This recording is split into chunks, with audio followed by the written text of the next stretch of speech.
on YouTube. And then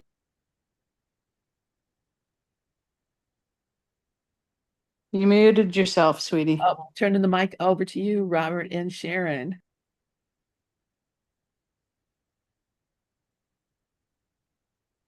Sharon, go ahead. Where am I going? Oh. Well, you can kind of just say hello for now. I Okay. guess I'm gonna have Sherry read. All right, move it up a little bit further, Robert. Can you guys hear me?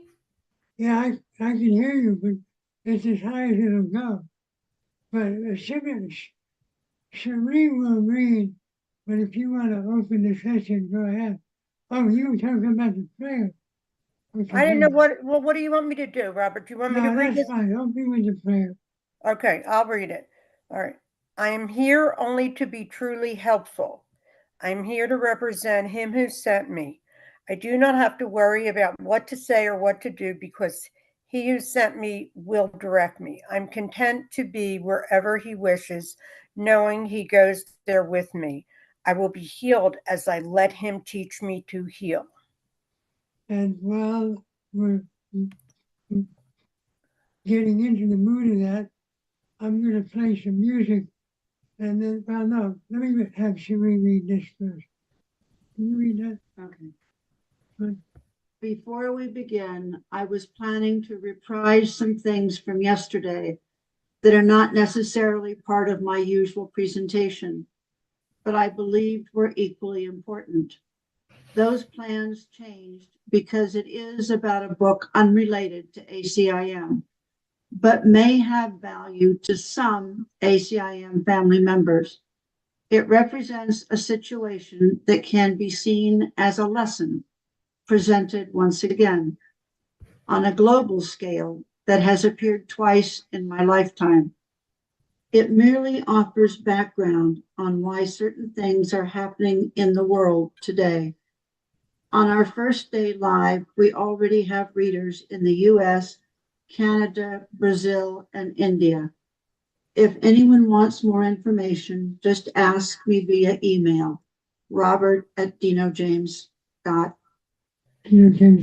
Okay. Yeah, okay. Here we go. All right, so now we're ready for the music.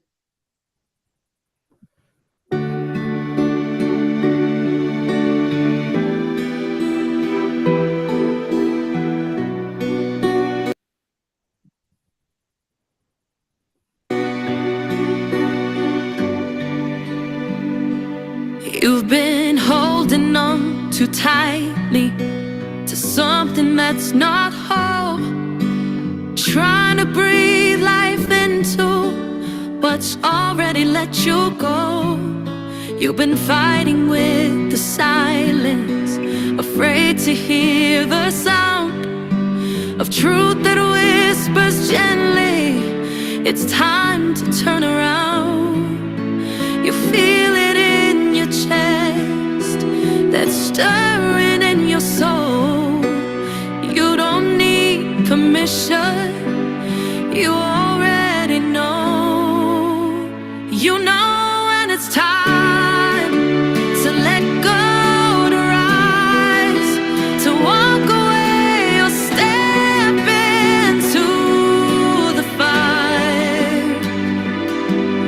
When your heart speaks soft but clear and loud, you don't need the answers, you just need to allow. It's not always easy, but it's always right when you listen inside.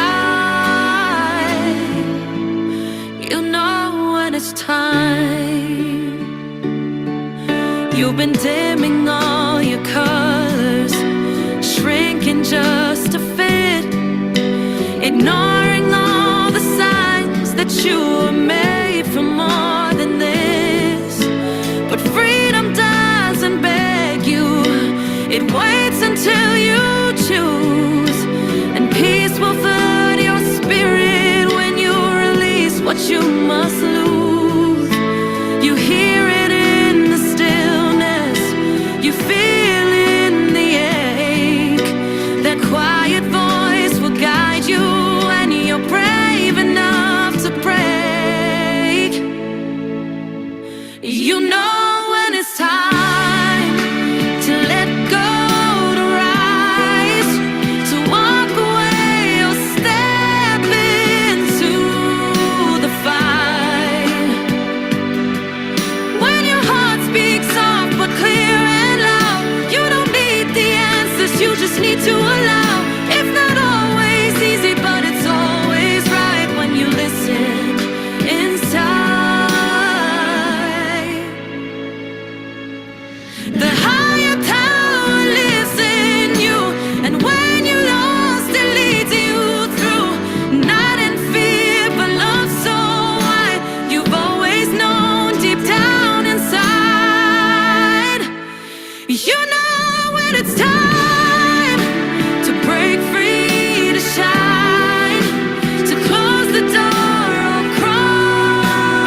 Okay, this is interesting. Bob did some digging in his office. He says, I don't have many photographic memories, but here is one from my early days in the course. Note the nerd wallet badge holder. We were both 25 years younger. Sigh. It was also 100 pounds ago.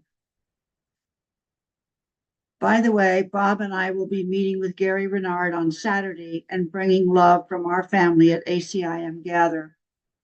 If anyone wants new essays before the ink is dry, I will put you on a mailing list. Just ask.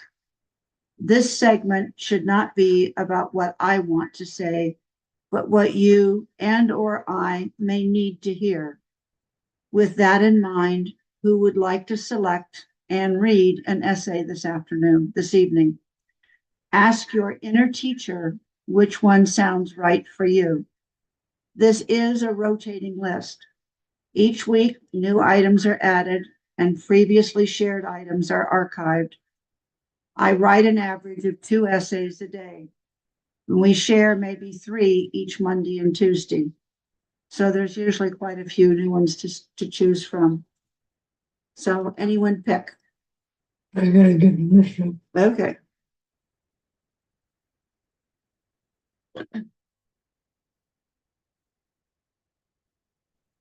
This is the new end of the list.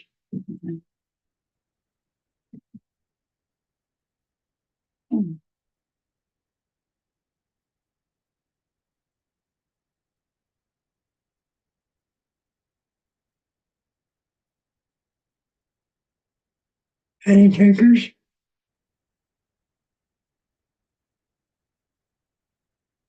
What is freedom?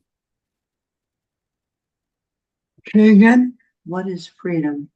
Okay. Oh, here we go, in the middle on the right, right there.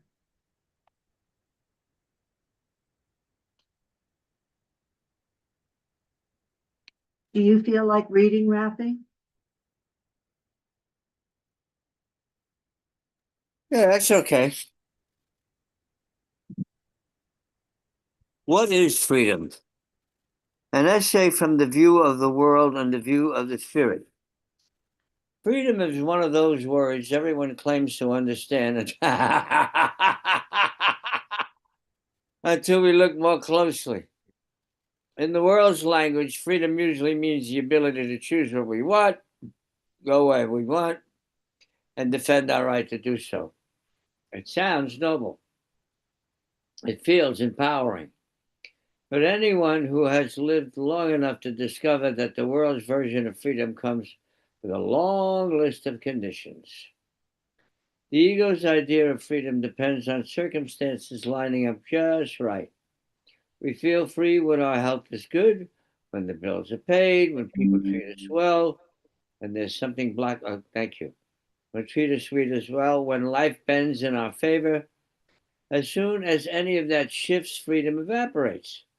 Now we're defending, protecting, resisting, worrying.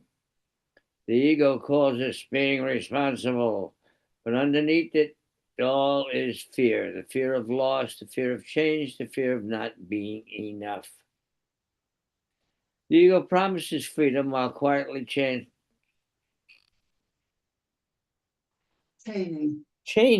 Oh, interesting. Us to outcomes. It says you'll be free once everything is under control. It never mentions that nothing stays under control for long. Yeah, the only thing we depend on is change. The world's freedom looks like independence, but it often leaves us exhausted from managing our lives as if they were fragile structures ready to collapse. A Course in Miracles offers a very different definition. It isn't about the body or circumstances at all. Freedom from the Course's perspective begins the moment we question the idea that the world can imprison us. True freedom is an inner condition, not an outer achievement. It isn't something that can be gained or lost. It's a state of mind that comes from choosing the guidance of spirit rather than the demands of fear. The Course says the Holy Spirit's teaching takes only one direction and has only one goal. His direction is freedom, and his goal is God. To spirit, freedom isn't about doing whatever we want. It's about remembering who we are. When we forget, we feel trapped. When we remember, the trap disappears. Spirit's freedom doesn't depend on a single external fact. It doesn't matter what others say or do, how much money we have, or how the body feels. Spirit knows that what is real real in us cannot be threatened. The ego tries to liberate the body. The spirit reminds us that the body was never the prison. The only real change are the thoughts we cling to, especially the ones that insist we are small, separate, or vulnerable. When we shift from ego to spirit, freedom stops being a fight. It becomes openness. It becomes willingness. It becomes the quiet recognition that peace is already present once we stop insisting on conditions for it. We don't have to win, control, persuade, or defend anything. In fact, every attempt to win tightens the knot. Every moment of release loosens it. From the world's view, freedom is something we earn. From the Course's view, freedom is something we accept. In the world, we argue for our limits. In spirit, we gently lay them down. The ego demands evidence. Spirit offers experience. Egoic freedom shouts. Spiritual freedom whispers. One is temporary, the other is permanent. When we look honestly at both definitions, the contrast becomes clear. The world teaches that freedom is out there and must be protected. ACIM teaches that freedom is within us and waits to be recognized. The world teaches that freedom is personal. The Course teaches that freedom is shared because truth is shared. What sets one of us free sets all of us free. So what is freedom? It is not the ability to change the world, but the ability to stop letting the world change our peace. It is the quiet confidence that nothing real can be threatened and nothing unreal exists. It is a shift in perception so deep that the old fears no longer feel convincing. Freedom is not a prize, it's our natural state, uncovered the moment we stop believing we are prisoners. Thank you, Matthew.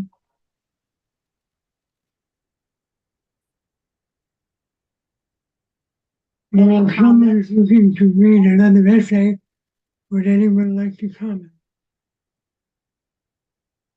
Yes, Vicky, go ahead. Yeah, thanks for that, Bob. That was great. I would take it a little bit of a step further, though. I think true freedom is no longer believing anything that our thoughts tell us. You know, this thought that there's a thought that I'm separate. Don't believe it. There's a thought that I have a name, that I have a personality, that I have an identity. I go on about this. I'm sorry if you guys get sick of hearing me say this stuff, but I really do feel that the only way we become free is to free ourselves with identifying as a person, as this personality. And it, you know, a thought comes in. I was listening to Keith Kavanaugh's talk from last Sunday today, and he just keeps saying, you know, a thought comes in, don't believe it. And I agree with him. You know, whatever thoughts we get, we have to question. You know, when a judgment comes in, question the judgment. Who has a judgment? Who are we judging? What are we thinking? You know, why are we believing any of these thoughts? And to me, that presents a great freedom. Thanks. Thank you. Matthew? Yeah, I'd like to just tag along with what she said. She's absolutely right. Because, like Lester Levinson said, a man can control an entire company, he can control an entire country. But if he can't control his mind, what kind of power has he got? How free could he possibly be? And as soon as we gain control over that, if it's my mind, it ain't anybody else's mind. I put it there and I'm in charge of it.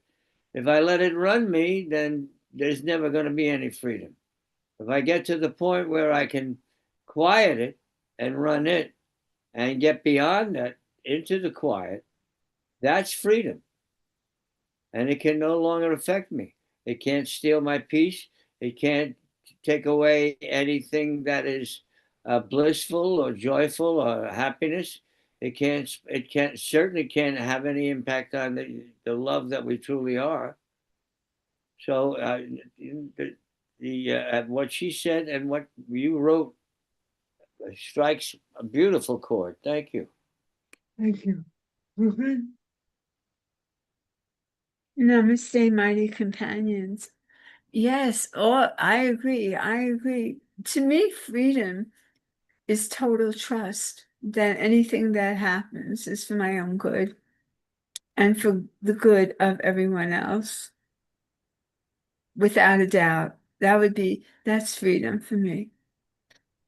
Thank you. Thank you. Deb?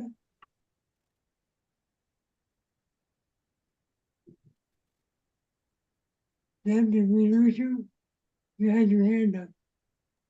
I'm coming, sorry. Okay. I loved it, Robert, and I was listening like with the ears of just every American, like, or I shouldn't say American, every person.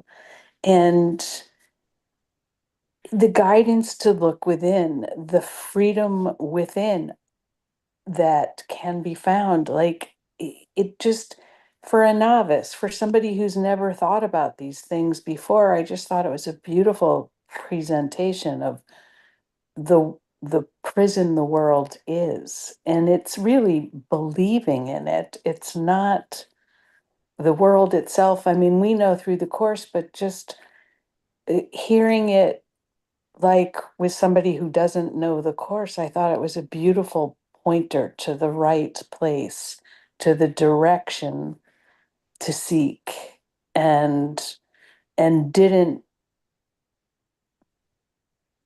you know, it doesn't use, I just loved it. It doesn't use language like evil and corrosive. It was all beautifully said. And that's I just wish everybody, everybody could hear it. I really do. So thank you. Thank you very much. It also reminded me of an old phrase and maybe even a song that goes back to the 60s, the days of the hippies. Free your mind, the rest will follow. Can you repeat that? Free your mind and the rest will follow. Yeah. Myrna, go ahead. Yes. I think I got a good lesson in freedom this past weekend, and I have to share it. Please. Okay. Sunday, I had an accident with my knee. It twisted and it literally left me helpless. I mean, I couldn't walk. The pain was excruciating. Monday, I was able to get a hold of an orthopedist. And I went, and believe me, I needed help getting to the doctor's office. He took an x-ray. He said, well, it's very swollen. I'm not sure if there are any tears in there. And he made an appointment for me to go for an MRI. They couldn't take me yesterday for the MRI. And so we made it for this evening, like 5:45, in fact. Anyway, I got up this morning and it so happens I had a hair appointment and I was feeling a little better. And I said, I think I don't know, I really want to go for this hair appointment. I want to get my hair cut and highlighted. And so I said, I think I can make it. I really do. And I was feeling better. My knee felt better. I managed to get into the car. I hobbled. I finally went to the hairdresser and I had my hair done. And I have to tell you, when I got home, I was like about 80% better. My knee felt better. I said, you know what? I'm not going to keep that appointment for the MRI. I don't really need it. I'm really feeling much better. I got to tell you, now I'm walking perfectly straight. I suppose, the fact that I decided that I was going to go for a hair appointment instead of an MRI, I mean, I really don't know, what happened, but that phrase or that paragraph in ACIM that I absolutely, where is it that we just read? I am here to be truly helpful. I am here to. I just want to read it again because I just think it's so great. It was just shown to me. I am here to be only. To be truly helpful. I'm here to represent him who sent me. I do not have to worry about what to say or what to do because he who sent me will direct me. I am content to be wherever he wishes, knowing he goes there with me. I will be healed as he teaches me to heal. And suddenly this really meant so much to me because it's exactly right. I wasn't really worried about what was going to happen. I just knew that I was feeling better. I was feeling well enough to have my hair done. Maybe not great, but I think that something triggered the healing. And I got to tell you, I'm walking perfectly. Go figure.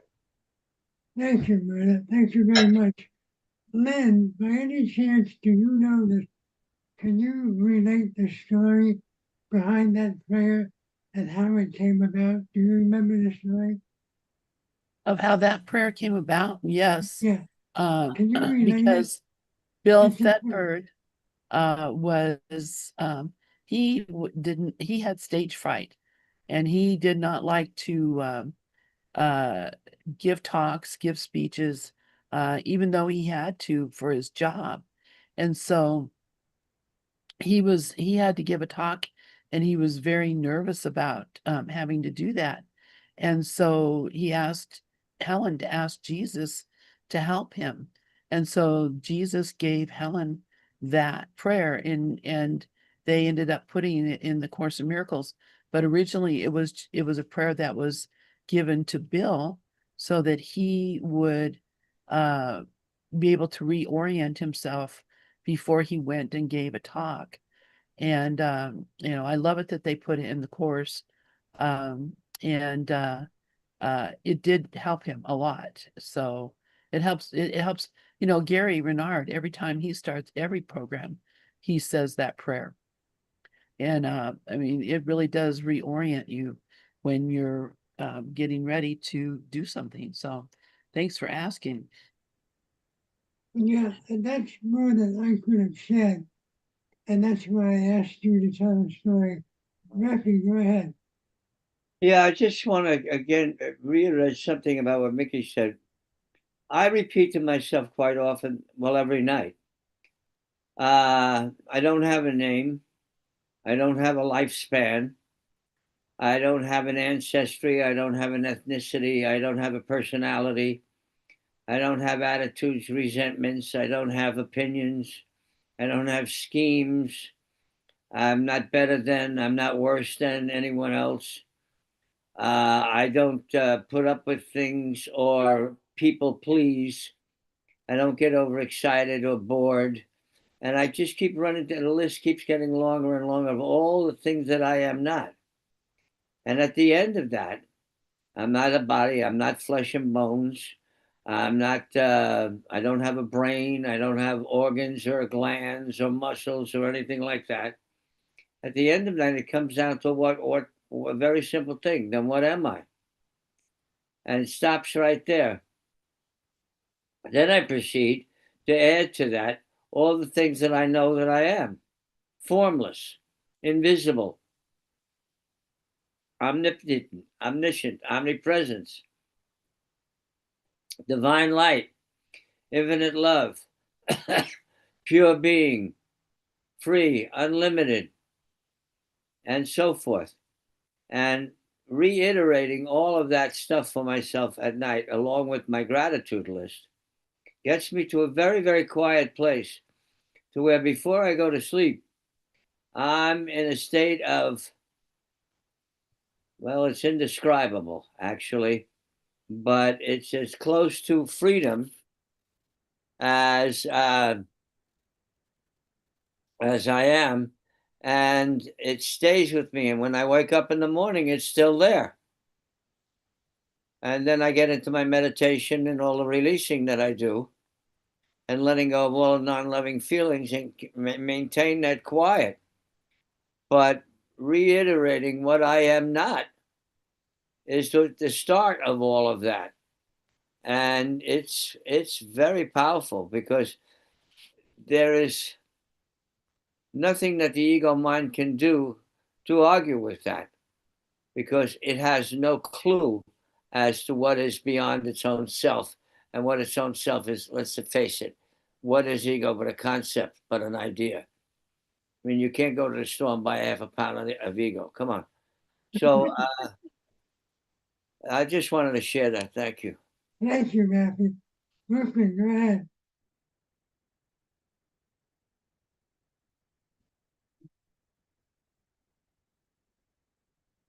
Brooklyn?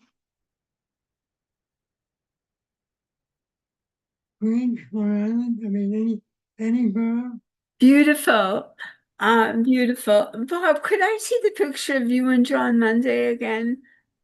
I think so. Hang on. How long ago was that? About 25 years ago. Um, Long before I met him. wow. Yes. With all that weight, she didn't recognize me.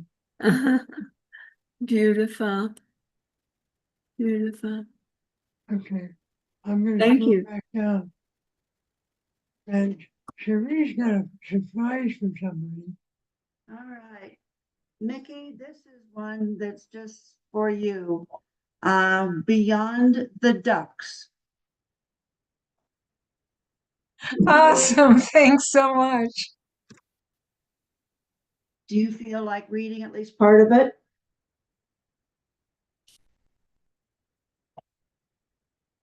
I'll let you go ahead. I love the way you read. Okay.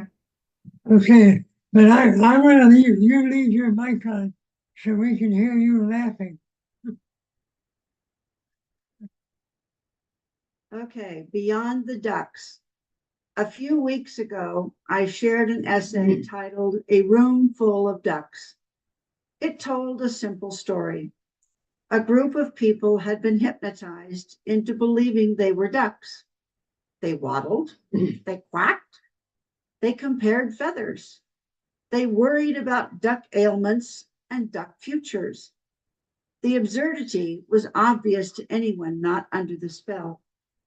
And yet, from inside the room, the duck world felt completely real. A few days later, Mickey took the idea a step further. She began playfully replacing the word body in familiar course statements with the word duck. The results were hilarious. You are not a body became, you're not a duck. The body is neutral because the duck is neutral. The body cannot heal became the duck cannot heal. The laughter was immediate, but so was the discomfort because the joke landed too close to home. To believe we are bodies is just as insane as believing we are ducks, and for the same reason. The humor works because it exposes something we usually defend with great seriousness. We have spent our entire lives reinforcing the idea that we are bodies. We care for them, compare them, decorate them, get our hair done with it, fear for them, and mourn their decline. We measure our worth through them and experience the world entirely through their senses. We do not merely use bodies, we believe we are them. And yet, from the Course's perspective, that belief is no more grounded in truth than the belief that one is a duck. The duck metaphor does something gentle but radical. It loosens our grip. When the word body is replaced with duck, the emotional charge evaporates. No one feels threatened when told they are not a duck. No one rushes to defend their duck identity. The mind relaxes just enough to see the structure of the belief itself. That structure is identification. The Course teaches that what we truly are cannot be confined, threatened, injured, or limited. It does not age. It does not compete. It does not die. And it does not exist in fragments. The body, on the other hand, does all of those things. It is temporary, vulnerable, and constantly changing. To confuse identity with a temporary communication device is a category error of epic proportions. But we do not experience it that way. We experience the body as self, just as the hypnotized ducks experience feathers as skin and quacking as speech. From inside the hypnosis, nothing feels strange. That is why arguing with ducks rarely works. If you walk into the room and shout, "You are not ducks," you will be met with blank stares or hostility. After all, the ducks have duck memories, duck histories, duck grievances, and duck goals. Their entire world is organized around duck concerns. To question that identity feels like an attack, not an invitation. The Course takes a different approach. It does not shout. It does not argue. It gently asks the mind to reconsider what it believes it is. It introduces small cracks into the certainty. It suggests that perhaps the body is something you have, not something you are. That perhaps it is a symbol, a tool, a learning device, but not the self. Or to stay with the metaphor, perhaps you are not a duck wearing a clever disguise as a human. Perhaps you are something entirely outside the duck category altogether. One of the most freeing ideas in the Course is that the body itself is neutral.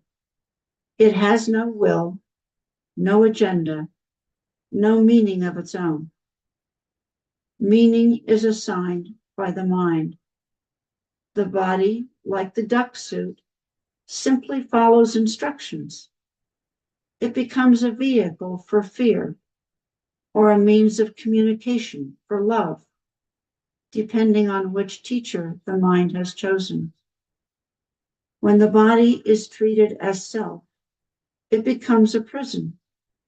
Every ache is a threat. Every wrinkle is a warning. Every diagnosis feels personal. The future becomes a slow march toward loss. The world becomes a battlefield where bodies compete for safety, attention, and survival. But when the body is seen as a duck suit, something loosens. The drama softens. Pain may still be felt, but it is no longer interpreted as proof of vulnerability. Aging still occurs, but it no longer defines worth. The body becomes something used, not something defended. This is why the Course places so much emphasis on perception. You do not wake up by fixing the duck.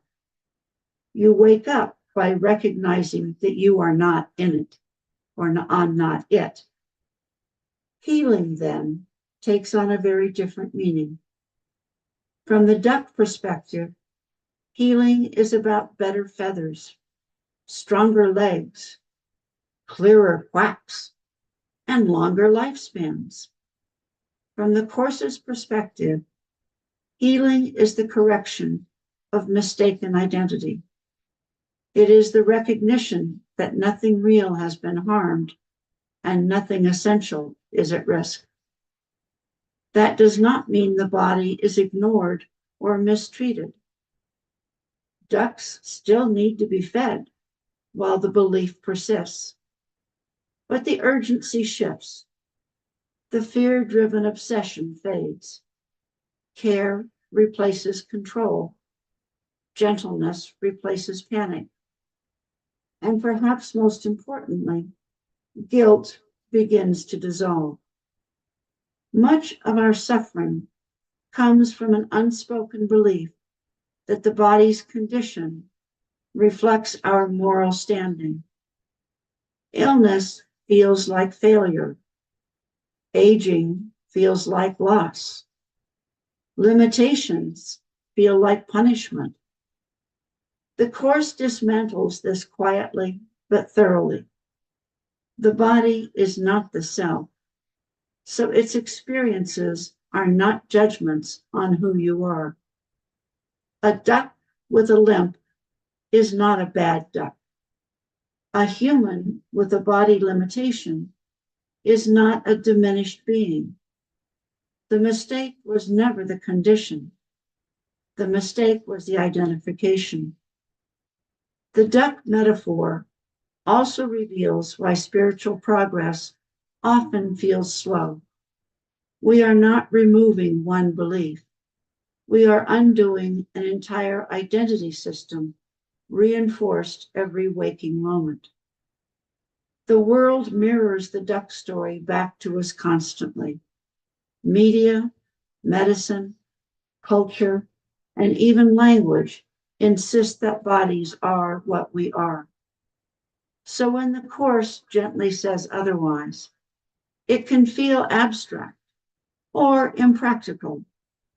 That is why humor helps. Humor disarms fear. It creates distance. It allows us to see the structure of the belief without immediately defending it. When someone says, "You are not a duck," the mind smiles. When someone says, "You are not a body," the mind often tightens. That tightening is the clue. That is where the work is. The goal is not to reject the body, but to transcend confusion about it, to see it as a temporary classroom, not a permanent residence, to let it serve communication rather than fear, to allow it to rest in its proper role, which is small and functional, not central and defining. Beyond the ducks is where peace waits, not in fixing feathers, not in perfecting the waddle, not in extending duck life indefinitely, but in realizing that what you are was never quacking at all. And once that realization begins to dawn, even faintly, the room does not need to be escaped. The ducks do not need to be argued with. The body does not need to be battled. You simply stop believing you are one, and that changes everything. Thank you.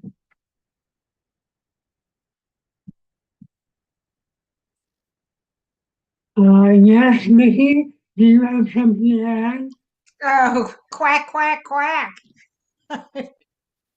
That was great. I love how we turned that whole concept into a conversation. You started with one essay. I then took that into the talk that week. Now you did another essay based on something I said. It's great. That's such a wonderful thing that we can do with each other, and what we do all the time here. is, you know, somebody starts out with one idea and the next person picks it up, and we do that in every session, and it's so beautiful just to be able to, you know, bat these ideas back and forth and build on them and uplift each other and sustain each other. And rather than laugh, I kind of got a little misty because I'm just so touched that we're able to, you know, just be with each other so beautifully. And I just love us. As Brooklyn likes to say, I love us. Thank you. Well, the fun of it is that if you really think about it, this whole gathering, week after week, day after day, is nothing but the one mind talking to itself in different voices. Brooklyn, go ahead. I absolutely loved it. Quack, quack, quack, quack. We're all ducks. I love it. And I love us. Thank you. Thank you. We really don't have much time for another essay, but if anybody else wants to share something, please do. We've got about 8 minutes left.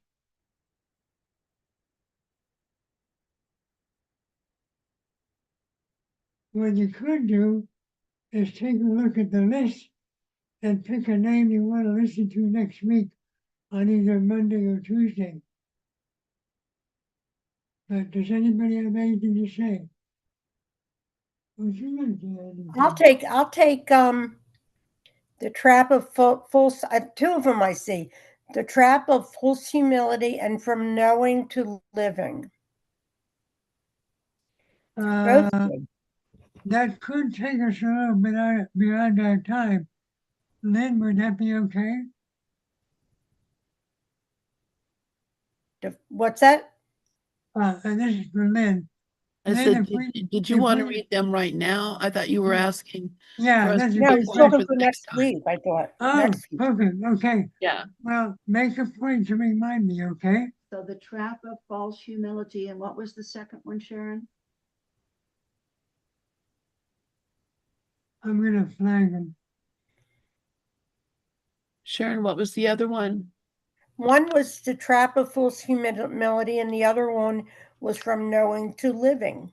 Oh, they're Wait, right I next to flagged each them. other. There's so many of them. I mean, this was the second duck one, wasn't it, Robert? And they're all on the website. If anybody wants to read these, I'm not gonna live long enough to get them all done here. So I would just say, go to the website, which you can see right here.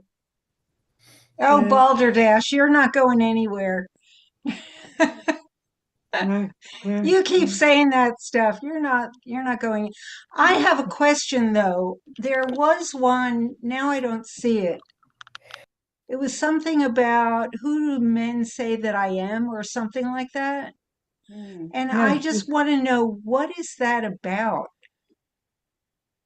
it's a takeoff on Jesus talking to Peter when he said, "Who do men say that I am?"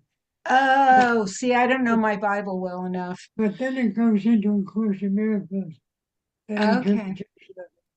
But it would be a good one. I'll flag that one too. Okay. I will be done. Sounds wonderful. Okay, well, make a note of that and remind me next week. So it could be anywhere on this list. Wait, and what is it again? Sharon, Sounds what was the good. other one? The last one that you said? The one that, Brooklyn, what was the one that you just said? Thy will be done. Oh, there we go. All right, we've got that. Oh, that one looks good. No, that one was not supposed to be marked. Well, leave it up anyways because it's Yeah, done. they want it. Okay, That's great. fine. All right. And then the trap of false humility. Yeah, these three plus Okay. one more. And I couldn't find it yet. Okay. And I didn't hear it well enough. So Can you tell me what it was again? the last one, Yeah. Whoever asked for it, I thought it was Sharon. Was that the one that I was asking about? I don't know. Who do men say that I am? That one? Oh, that's That's it, it. yeah. Now all I can do is find it. It's about 5 below the trap of false humility. Okay. Oh, there it is, okay. There we go. Okay, great. All right, so they are now flagged for next Monday and Tuesday. Monday is at 10 o'clock Pacific, and Tuesday is at 4 o'clock p.m. Pacific. So you guys will have to convert that to your own time zone. So Lynn, thank you once again for this wonderful opportunity to share. Thank you all for being here. And thank you, Mickey, for allowing us to extend the laughter one more essay longer. Sure thing. My pleasure. All right, you guys. Thank you all so very much. Thank you, Robert. Thank you, Cherie, and appreciate you very much. And we will see you all Thursday because tomorrow's my day off. Although we will be here at 12:30 Eastern tomorrow for the daily lesson because we still have Wayne coming in every day to do the lesson. And Oh, by the way, go ahead and Lynn, yes. Saturday